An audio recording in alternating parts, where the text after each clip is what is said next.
Hello and welcome to Studio 275 for number 5 of these.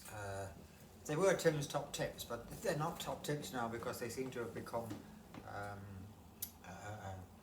a more just discussion on various subjects.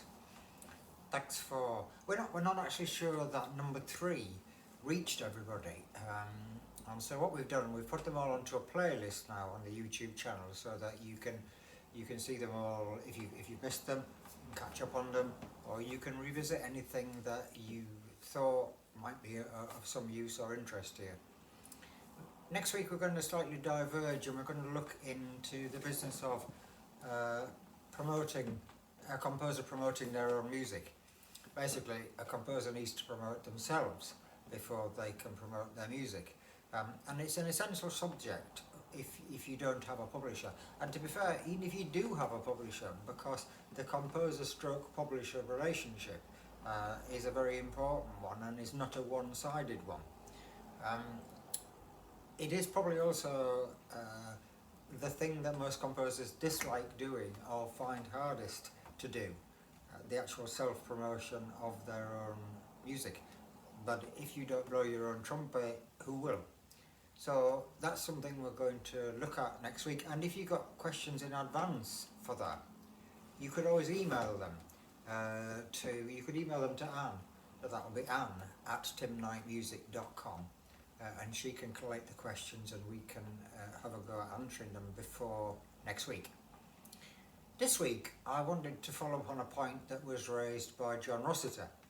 Now, John is a composer who features in a couple of our publications, and this is his words. He said, "I can write tunes, I can do harmony and a little bit of counterpoint, but I find it difficult to put everything together as a cohesive whole." And so I thought we might look at ways we could help him. And that would be of use to maybe some other people, because what we're actually looking at here is form in music. There are melodies, there are rhythms, there's harmony, there's orchestration, texture. All these things come together to make a musical piece.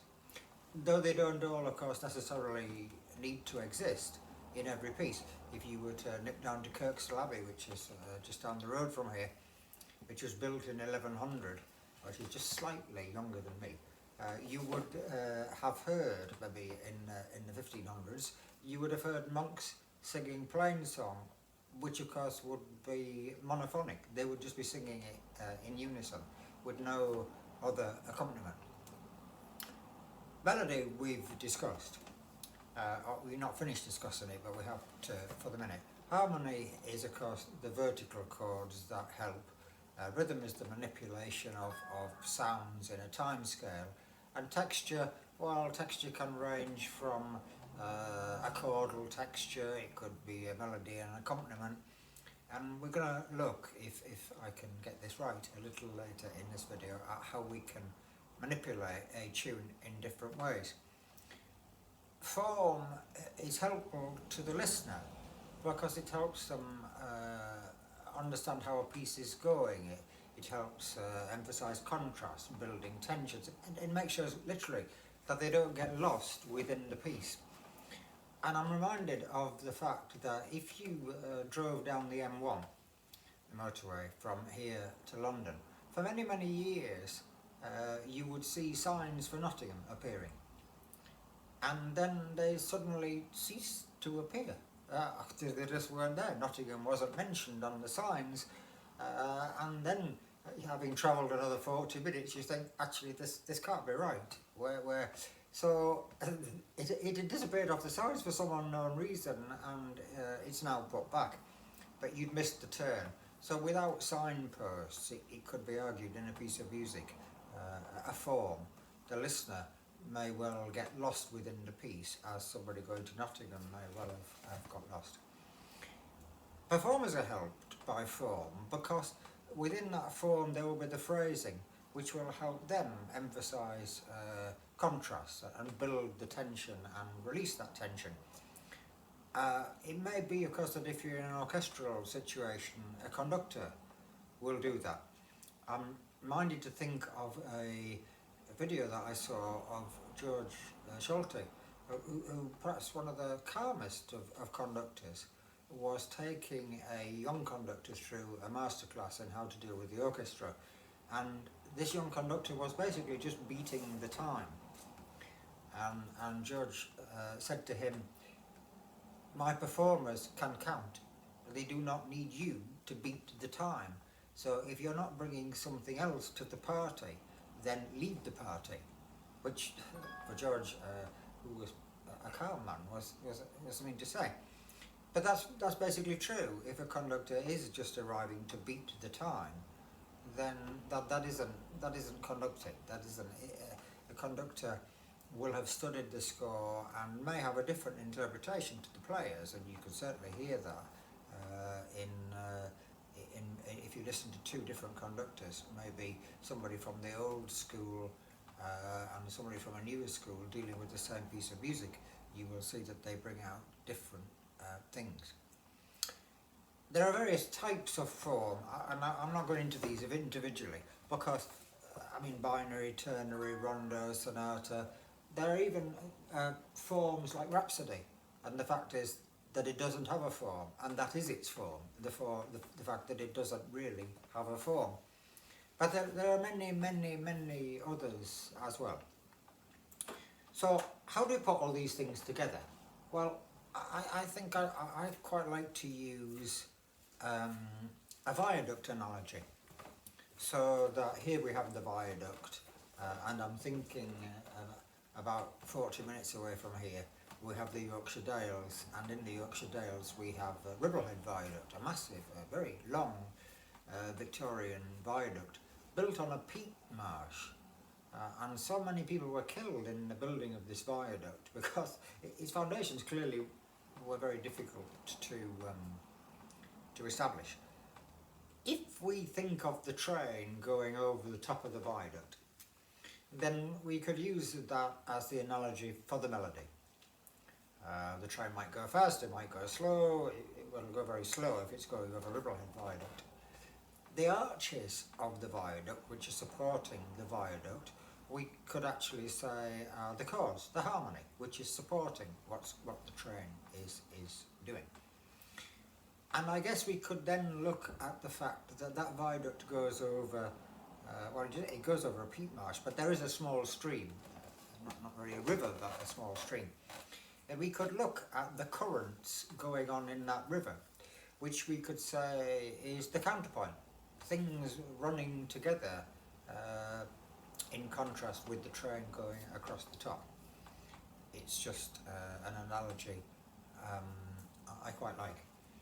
Now, I wanted to show you different ways that a little tune could be used, but of course today is one of those days when you can't come up with anything exciting whatsoever, so I have a little tune for you, which is just based on rhythmic repetition, such as you might find in the Largo from Dvorak's New World Symphony.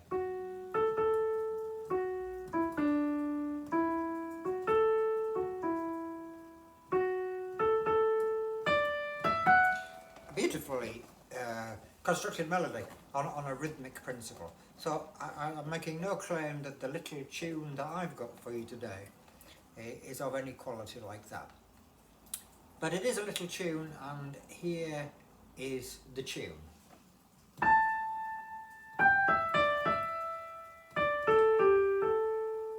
Now that's it, that's as far as we're concerned. The quality of that tune, if indeed it has a quality, is its descending flow, and its two rhythmic patterns put together. It could be used just like that, as let's just say a flute tune. Or we could harmonise it with a small amount of chords, but the chords would be in agreement with the tune, so maybe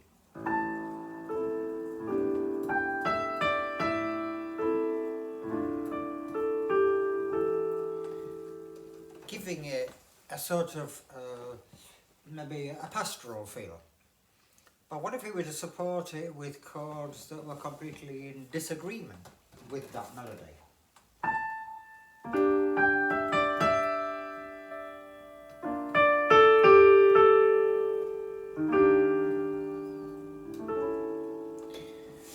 takes on a different mood. It takes on a different mood because the chords, in that case the melody is in A minor, or it's in a mode really, but to be fair, the underneath supporting chord was in G minor. What about if it was supported in canon?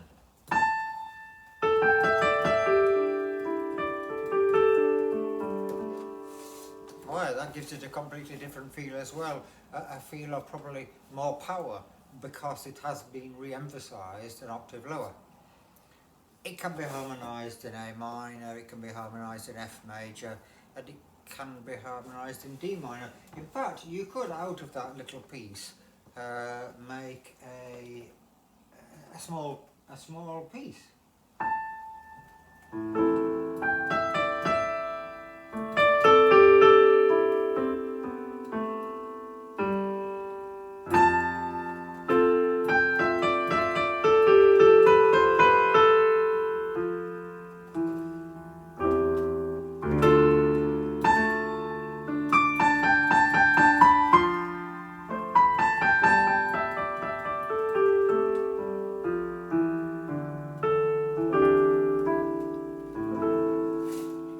Again, I'm not making any claim that this is a fantastic piece, and it's only one of hundreds of ways in which it could be developed. It could even be harmonised note by note, although in this case that would make it a very stodgy, not very successful melody. The rhythm, I'm not sure this is going to work, the rhythm could be altered completely. What if it was?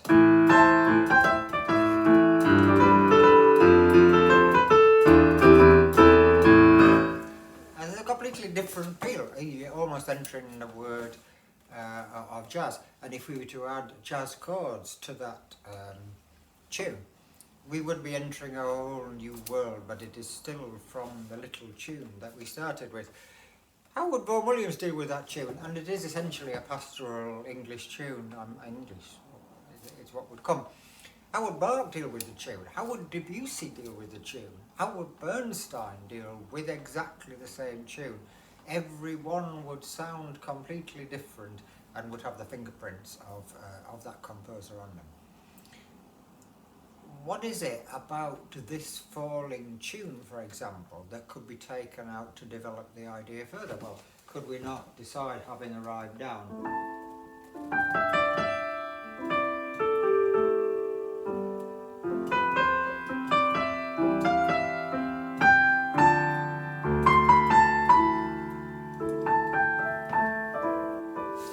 and from there we could develop further. That idea of taking something out of a tune is something that organists do, and also composers of chorale preludes. So an organist may have to improvise a coda at the end of a hymn tune to get the clergy out of the church or whatever. And they would normally take, if the tune was, they may take that rising fourth,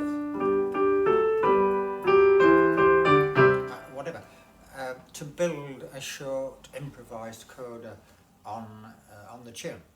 And chorale preludes essentially take something of the mood and the quality of the original tune and elaborate that in some way.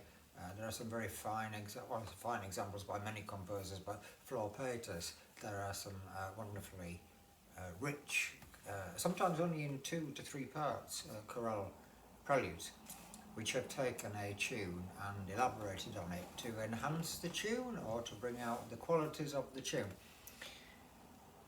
These things together, all these things together, and if we were writing for orchestra we would add on orchestration and the colours of different instruments, give us a way to make our piece cohesive. And going back to John Rossiter, John sent a piece that's in our volume Music for Solemn Occasions, which has a very, very simple A minor tune, which I don't think in that particular case, because we accepted it as a competition winner, he didn't need any help, because he has just taken very simple ways of expanding the same tune. But if there's something here, as usual, that is helpful to anybody, that's great. And if it spurs some comments or causes you to think a little, that's wonderful as well. Like, please, subscribe, even better, share freely this video, and have a wonderful weekend. And there will be number 6 at 9:30 next Friday. Thank you.